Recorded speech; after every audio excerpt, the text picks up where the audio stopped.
पता चला जब मेरा नाम रखा गया अमित, तो आ से जो नाम से जो आपकी राशि बनी। अच्छा, आपने जो सवाल पूछा है ना, लोग 40-45 के हो जाते हैं, अपनी सही राशि नहीं पता है। ठीक है। अब बचे दो चीजें, one is sunshine, another is moon shine. Okay. फिर आता है जो कि वैदिक एस्ट्रोलॉजी में फॉलो होता है या इंडियन एस्ट्रोलॉजी जिसे आप कहते हो। तो हमें क्या करना है, हमें सबसे पहले अपनी कुंडली बनानी है। 11th हाउस रिस्पॉन्सिबल होता है आपकी इच्छा पूरी होगी कि नहीं होगी। ऐसा भी पॉसिबल है कि आपका सनशाइन भी वही है, मून शाइन भी वही है। मंगल की बात मानना क्या है, एक्सरसाइज। एक चीज की मेरे को हमेशा कंफ्यूजन रही, वो ये थी कि मेरी राशि है क्या। मतलब जब पहले तो पता चला जब मेरा नाम रखा गया अमित, तो आ से जो नाम से जो आपकी राशि बनी, फिर हम न्यूज़पेपर में हॉरोस्कोप देखते थे। पहले आता था संडे आता था या रोज आता था, मुझे याद नहीं, बट उसमें डेट के साथ आता, यानी कि सूर्य के अकॉर्डिंग। तो ये कौन सा सही है, मतलब अगर हम भारतीय हैं, इंडिया है, तो उसके मुताबिक हमें एक्चुअली फॉलो क्या करना चाहिए? ओके, तो एक इंसान की एक टाइम पे 3 राशियां होती हैं। अच्छा। एक सनशाइन, एक मून शाइन, एक नाम राशि। ठीक है। आज के टाइम में नाम राशि की कोई ज़्यादा रेलेवेंस बची नहीं है, क्योंकि पुराने टाइम पे जब पंडित जी बोलते थे कि इस अक्षर से नाम रखो तो घर वाले रख देते थे। अब नहीं रखते। हाँ। अब उन्हें मॉडर्न नेम चाहिए और उन्हें फॉरेन नेम चाहिए, उनको अपने कुछ बढ़िया चाहिए। ठीक है। तो ये वाला रेलेवेंस आज नहीं है। पुराने टाइम में पंडित जी आपका नाम सुन के राशि बता देते थे। हाँ। आज वो चीज़ नहीं कर सकते। ठीक है। क्योंकि किसी का नाम माइकल हो गया है, किसी का नाम कुछ हो गया है, वो नाम नहीं है जो कि उसकी नक्षत्र या राशि का था, और अक्षर नहीं है जो न्यूज़पेपर की बात आपने की। तो इसका रेलेवेंस हटा देना चाहिए, अब नहीं देखना चाहिए। अब बचे दो चीजें, one is sunshine, another is moon shine. जितना भी भारत के वेस्ट में है, जैसे यूएस है, कनाडा है, यूरोप है, यहाँ पे सनशाइन फॉलो होता है। सनशाइन मतलब आप किस महीने में पैदा हुए हैं। 21 जुलाई से 21 अगस्त सारे के सारे लियो है। ठीक है। तो उन्होंने मंथ वाइज बांट दिया है। सूर्य क्योंकि एक महीने में एक राशि बदलता है, इससे उन्होंने डिसाइड किया। अब ये बहुत ज़्यादा बर्ड आई व्यू है कि पूरे महीने में इतने सारे लोग पैदा हुए, सारे के सारे की एक ही राशि। इसी को लेकर कई सारे लोग एस्ट्रोलॉजी को क्रिटिसाइज भी कर देते हैं कि क्योंकि ये लॉजिकल नहीं साउंड हो रहा है। ऑब्वियस सी बात है, नहीं साउंड हो रहा है। फिर आता है जो कि वैदिक एस्ट्रोलॉजी में फॉलो होता है या इंडियन एस्ट्रोलॉजी जिसे आप कहते हो, मून शाइन। आपके जन्म कुंडली में चंद्रमा किस राशि में बैठा था वो आपकी राशि है, जो कि हर 2.5 दिन में बदल जाती है। हर 2 घंटे में लगन बदल जाता है। इतना एक्यूरेट है ये। इतना कम टाइम में सोचिए, अभी ज़्यादा 1 महीना और 2 घंटे। ठीक है, कितना बड़ा डिफरेंस आता है। तो हम सभी को अपना मून शाइन फॉलो करना चाहिए। मेरे यूट्यूब पे जितने भी वीडियोस हैं सारे मून शाइन बेस्ड हैं। अच्छा, ओके। ठीक है। लोगों को सच में राशि, आपने जो सवाल पूछा है ना, लोग 40-45 के हो जाते हैं, अपनी सही राशि नहीं पता है। वो सनशाइन पता करते हैं और यहाँ पर मेरे चैनल पे आकर वही देख रहे होते हैं, जबकि उनको अपना मून शाइन देखना है। मेरा सनशाइन लियो है, मेरा मून शाइन कुंभ है, पर्सनली मेरा। ठीक है। तो अभी अगर मुझे किसी इंडियन एस्ट्रोलॉजर का देखना है तो मुझे कुंभ का देखना पड़ेगा। बट मान लो कभी मैं किसी वेस्टर्न एस्ट्रोलॉजर से मिला तो मैं उससे लियो की बातें करूंगा। ओके। तो ये डिफरेंस समझ में आना चाहिए।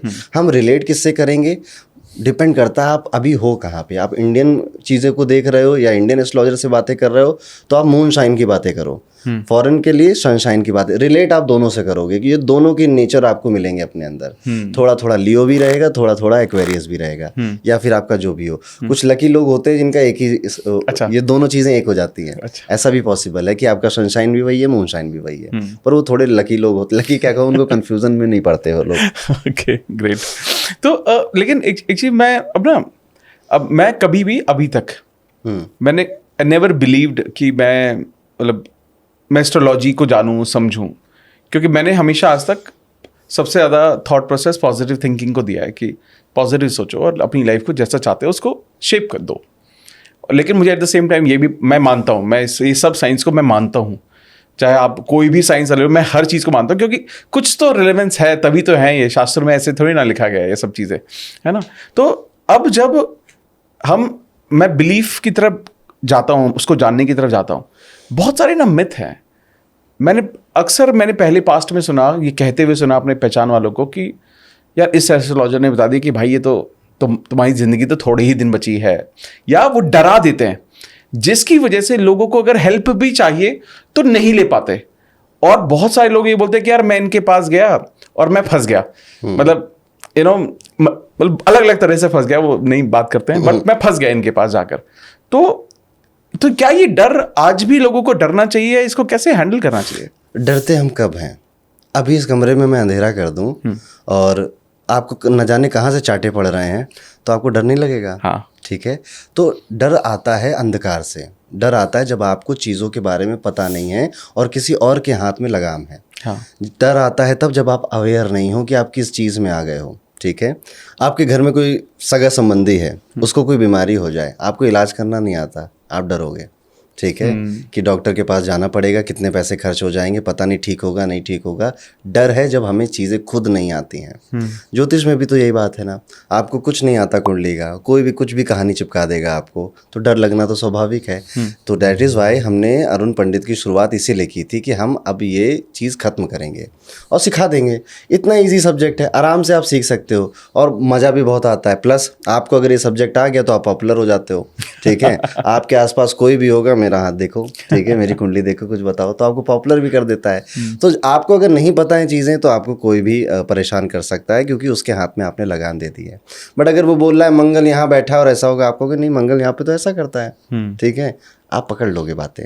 ठीक है, तो अपने आप को थोड़ा अवेयर बनाने, या तो बिल्कुल मत मानो, तो ना कि कहीं जाओ ना कुछ देखो, जैसी ज़िंदगी चल रही है अपने चलाते रहिए, बहुत अच्छी बात है, ऐसा करना है करो। बट लोग एस्ट्रोलॉजी में मानते हैं जब बुरा वक्त आता है। ठीक है, कि उन्हें सोल्यूशन कहीं ना कहीं से चाहिए। तो अगर ऐसा आ रहा है तो एज अ हॉबी डेवलप करो और इस सब्जेक्ट्स को सीखो।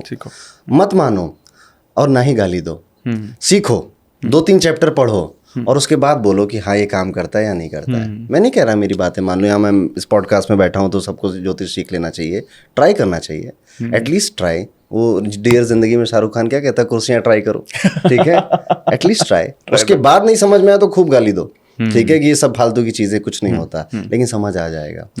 मतलब इस सब्जेक्ट ही इतना इंटरेस्टिंग है कि बहुत मज़ा आता है। इसमें क्या नहीं है, रीकी भी है, न्यूमरोलॉजी भी है, पामिस्ट्री भी है, वास्तु भी है। आपके घर में सामान कहाँ तक रखा है ये भी आप खुद नहीं डिसाइड करते, ये भी प्लैनेट्स डिसाइड करते हैं। आपका 1-1 घंटा प्लैनेट रूल करता है। वो जब आप पढ़ोगे तो आप खुद ही समझ जाओगे कि चीज़ें कितनी काम करती हैं। और आपका चैनल मैनिफेस्टेशन और लॉ ऑफ अट्रैक्शन का है, सो ये चीज़ें किस घंटे में करनी है और कौन सा प्लैनेट रिस्पॉन्सिबल है आपकी मैनिफेस्टेशन के लिए, ये ज्योतिष बताता है। कि 2:30 से 3 बजे मैनिफेस्टेशन करो, ज़्यादा जल्दी से काम पूरा होगा। और ये सबके लिए अलग अलग है, राशि के अकॉर्डिंग, कुंडली के अकॉर्डिंग। जैसे तो हमें क्या करना है, हमें सबसे पहले अपनी कुंडली बनानी है। ठीक है, तो यहाँ पर हमारा एक ऐप है होरोकॉस्मो, इसमें मैं आपकी बर्थ डिटेल डालूंगा। आपको पता है उम्र छुपानी तो नहीं है आपको? नहीं मेरे को नहीं छुपानी। बताइए। बर्थ प्लेस दिल्ली के। तो आपकी मैंने कुंडली बनाई, कुंडली बनाकर मुझे पता चला कि आपके फर्स्ट हाउस में 3 नंबर लिखा हुआ है। इसका क्या मतलब है? 3 नंबर एक राशि का नंबर है। हमारी राशियों की सीरीज होती है, मेष, वृषभ, मिथुन, कर्क, सिंह, कन्या, तुला, वृश्चिक, धनु, मकर, कुंभ, मीन। हर एक राशि को इसी सीक्वेंस में नंबरिंग दी गई है। ठीक है, तो मेष 1, वृषभ 2, जेमिनाई या फिर मिथुन 3 हो जाएगा। तो आपके फर्स्ट हाउस में 3 नंबर लिखा है। हाँ। तो हम इसको बोलेंगे कि आपका मिथुन लगन का कुंडली है या जेमिनाई एसिडेंट है आप, एक एयर एलिमेंट की राशि, और आप ऑन एयर करते हैं सारा काम। ठीक, फर्स्ट हाउस हमारी पर्सनालिटी होती है। ओके, तो आपका पर्सनालिटी है एक एक्सट्रोवर्ट का, जो लोगों से मिलना चाहता, बात करना चाहिए। जेमिनाई वाले ऐसे ही होते हैं। ठीक है, अब जो जून में पैदा होता है वो सनशाइन उसका जेमिनाई हो जाता है, पर आपको लगन मिला है और आपकी राशि भी जेमिनाई है क्योंकि आपका मून वहीं बैठा है। तो आपकी चंद्र राशि जेमिनाई है। अभी इससे तो ये मतलब नहीं था, हमारा मेन पॉइंट है मैनिफेस्टेशन। सो हम इस कुंडली में जाएंगे और आपके 11वें हाउस में जाएंगे। इस हाउस को बोला जाता है डिज़ायर, डिज़ायर फुलफिलमेंट। आपके 11th हाउस रिस्पॉन्सिबल होता है आपकी इच्छा पूरी होगी कि नहीं होगी। और 11th हाउस का जो लॉर्ड प्लैनेट है वो रिस्पॉन्सिबल होता है कि पूरी करवाऊंगा या नहीं करवाऊंगा। ठीक है, तो यहाँ पर आपके नंबर 1 लिखा है, यानी कि मेष राशि। मेष के मालिक होते हैं मंगल। अब अगर आप मंगल के समय में मैनिफेस्टेशन करेंगे तो ज़्यादा सक्सेसफुल होंगे। यानी कि मंगलवार को? नहीं, वेरी गुड, अच्छा सवाल था। मंगल के समय मंगलवार नहीं बनता है, इसे हम कहते हैं होरा। होरा मतलब आर, 1 घंटा। ठीक है, उसे संस्कृत में होरा बोला गया और ग्रीक में शायद ग्रीक से आया ये शब्द। मोटा मोटा इसका मतलब है 1 आवर। आपको गूगल पे जाना है, सर्च करना है कि किस ग्रह का होरा चल रहा है। ठीक है, तो एक लिस्ट आ जाएगी हर 1 घंटे का। जैसे अभी मैं करके दिखाता हूँ आपको। ठीक है, जैसे हमने फ़ोन लिया और यहाँ पे चेक, तो ये आपकी ऐप है? हाँ जी, होरोकॉस्मो हमारी ऐप है। ठीक है, सो आप अच्छा मेरे ऐप के अंदर भी देख सकते हो जैसे। ठीक है, यहाँ पे आप देखा होरा मुहूर्त। ठीक है, यहाँ क्लिक किया, अब हमें जगह डालनी पड़ेगी। अभी हम नोएडा में हैं, हाँ तो हमने नोएडा डाला यहाँ पे। तो हर एक प्लेनेट का होरा आ गया 14 दिसंबर को, सैटरडे को।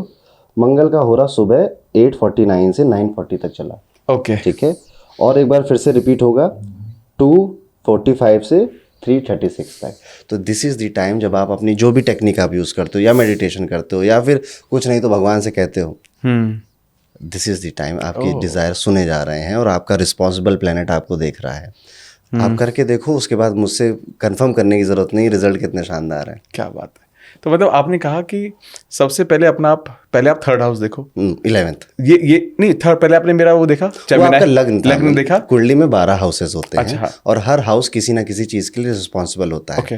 जैसे जो फर्स्ट हाउस है वो आपकी पर्सनालिटी है, ठीक है। जिसमें जेमिनाई बैठा है। 3 हाँ, ओके हाँ। 7th हाउस मैरिज के लिए रिस्पॉन्सिबल है, 5th हाउस बेबी के लिए रिस्पॉन्सिबल है। ऐसे ही जो 11th हाउस है कुंडली का, वो रिस्पॉन्सिबल है आपके डिजायर्स के लिए, मैनिफेस्टेशन के लिए। हर हाउस का एक मालिक होता है। अच्छा। ठीक है, मालिक पता चलता है वहाँ पे राशि कौन सी लिखी है। ठीक है, राशियां हैं 1 से लेकर 12। राशियों के कभी नाम नहीं लिखे होते कुंडली में, हमेशा नंबर लिखा होता है। अच्छा, ओके। ठीक है, तो आपका 1 नंबर लिखा था 11वें हाउस में, तो आपके मेष राशि है वहाँ पे। अब हर राशि का मालिक होता है जो कि फिक्स है। मेष का मालिक, हम यहाँ पे एक चार्ट लगा देंगे, ठीक है, जिससे लोगों को समझ में आ जाएगा कि किस नंबर का लॉर्ड कौन सा है। तो आपके लॉर्ड हुए मंगल। ठीक है, तो एक चीज़ और मज़ेदार बात बताऊँ, आप जितना मंगल की बातें मानोगे उतना भी आप लाइफ में ज़्यादा अबंडेंट फील करोगे। आपके लिए है मंगल, अब किसी के लिए शनि भी हो सकता है, किसी के लिए ये बुध भी हो सकता है। तो प्लैनेट सबके अलग अलग हो सकते हैं। ठीक है। मंगल की बात मानना क्या है, एक्सरसाइज, जिम। आप जाते हो? मतलब कभी कभी, मतलब थोड़ा मतलब हफ्ते में 3 दिन आप मान लीजिए बहुत है, उन लोग हफ्ते भर नहीं जा रहे हैं। सो आप जितना एक्सरसाइज करोगे, आप सोच देखना, जिस दिन आप एक्सरसाइज करोगे यू विल फील कि आज का दिन अच्छा जा रहा है। और अगर एक लंबा गैप हो गया, 15-20 दिन 25 दिन हो गए, आप फ्रस्ट्रेट फील करोगे। ये मंगल की एनर्जी है। ठीक है, आपको ऐसा भी फील होगा कि एक लॉ ऑफ अट्रैक्शन मेरे लिए अब काम नहीं कर रहा है क्या। ठीक है, बिकॉज मार्स की एनर्जी, आप उससे दूर जा रहे हो, जितना उससे पास आना चाहते हैं। Mars is a ferocious planet, warrior है, उससे सेनापति बोला गया ग्रहों का। तो वो लड़ना चाहता है, तो उसको एक्सरसाइज, जिम, जॉगिंग, इन सब से बहुत मज़ा आता है। वो खुश रहता है, और जब आप वो चीज़ फॉलो करते हो वो आपके लिए अच्छा काम करता है। तो ये आपके लिए है।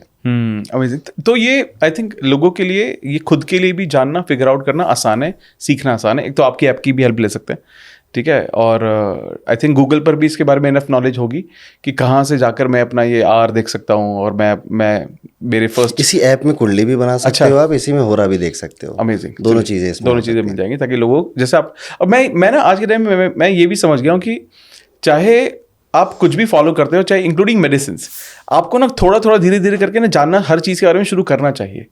ठीक है, क्योंकि अगर जब तक आप कुछ भी नहीं जानोगे ना, तो लोग कुछ भी बोल देंगे, आपको कुछ भी समझा देंगे। और ये भी समझना बहुत ज़रूरी है, क्योंकि हमारी ऑडियंस जो है ना, ये एक ऐसी ऑडियंस है, दे आर वेरी ओपन। मतलब दे डोंट से कि यार जो आप बोल रहे हो ये खराब बोल रहे हो। ये बोलते हैं कि जो आप बोल रहे हो शायद मेरे को नहीं पता है। तो ये इतनी मेच्योर ऑडियंस है। तो क्योंकि मैंने over the period of time देखा कि जब भी हम कुछ नई चीज़ों के बारे में बात करें, जो कि मुझे भी नहीं नॉलेज है, न्यूमरोलॉजी की मुझे नहीं पता है, रीकी के बारे में मुझे नहीं पता है, लेकिन the way people respond to it, वो बहुत अमेजिंग है। वो एक्सप्लोर कर रहे हैं। तो आज भी आप तो ऑलरेडी बहुत सारे लोगों को सिखा रहे हो, and I am sure about it. आपके तो पॉडकास्ट लोगों ने बहुत सुने, आप तो मतलब बहुत सारे पॉडकास्ट आपने दिए। आई एम श्योर लोग समझ पाएंगे कि उन्हें किस डायरेक्शन में जाना है। अमेजिंग। अगर आपको पॉडकास्ट की ये क्लिप बहुत अच्छी लगी तो आप यहाँ से इसके कंप्लीट पॉडकास्ट को भी देख सकते हैं। इसके साथ साथ आप अपना सपोर्ट बनाए रखें, चैनल को सब्सक्राइब जरूर कर दें। Thank you so much.